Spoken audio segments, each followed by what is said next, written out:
Okay, for this last bit, we're going to just talk about how we can add geometry, or add, not geometry, but our meshes into our scene.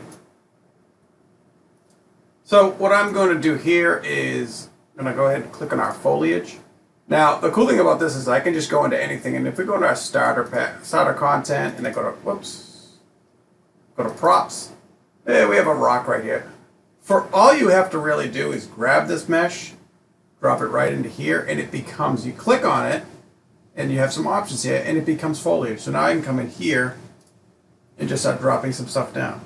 I can make my brush a little smaller. Now these things are really like close together. So the nice thing is, let me just lower this a bit, is I can change all kinds of stuff in here, right? How that painting's gonna be, let's bring that to, it was at 100, I'll bring it to 20 and see how that looks. So that's to randomize it a little bit, right? I can also take my minimum and maximum, and maybe I put this maximum up to 2 and my minimum up to, we'll say 0.2. Let's see how that looks. So now they're getting a little bit bigger. It's giving some random. It's looking a lot better this way, right? So you can really mess around with a lot of these things. And again, you can start playing around with your placement and how these fit in. And it really can make a huge difference. Now, these are just rocks. So I've downloaded this little advanced village pack. And let's just go ahead and put some trees in there and see how that looks. Let's grab some meshes. Should be some trees somewhere in here.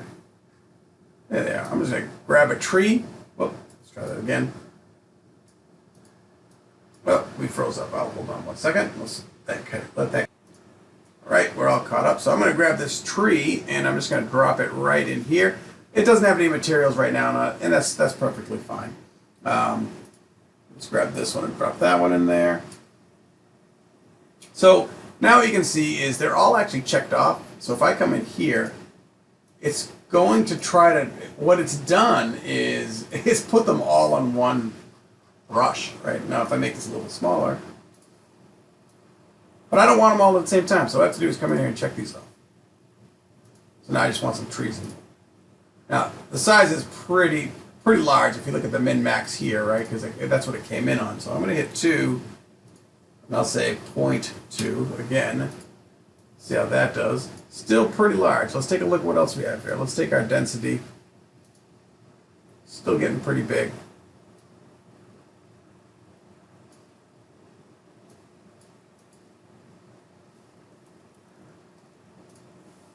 All right, and you can start seeing how our brush size can also affect some of that. So really you just want to mess around with how some of these are, what your sizes are, and so forth and so on. So that's just something to think about, and let's see if we can't make this real big, see what happens. So yeah, this is really what you're going to end up playing around with. I think I was messing around with the bricks, didn't realize I was on that. You got to make sure you click on the actual one. So my size, I'll bring that down to 20, and let's bring this down to 2, this down to 0.2, 0.2. See if that changes how things look. Yeah. So now my brush is going to be a little bit bigger. Might be too small. Oh, my radius is. Let's turn this up a bit. So that's getting a little messed up, but that's what I'd like you to think about, is how you can start to place these things down. Make sure you're on the right one, and you'll be good. Oops.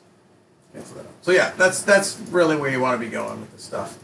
Turn it on, put a bunch of trees in.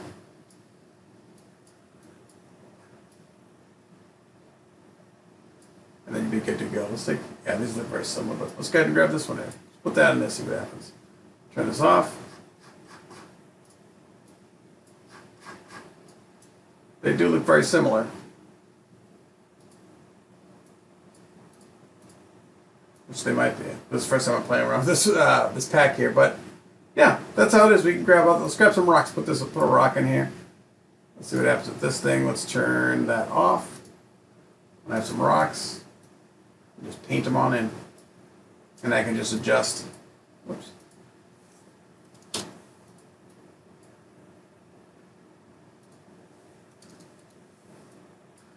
And you just have to watch out for the scale, so that it might get a little too small and then I can't place it, right?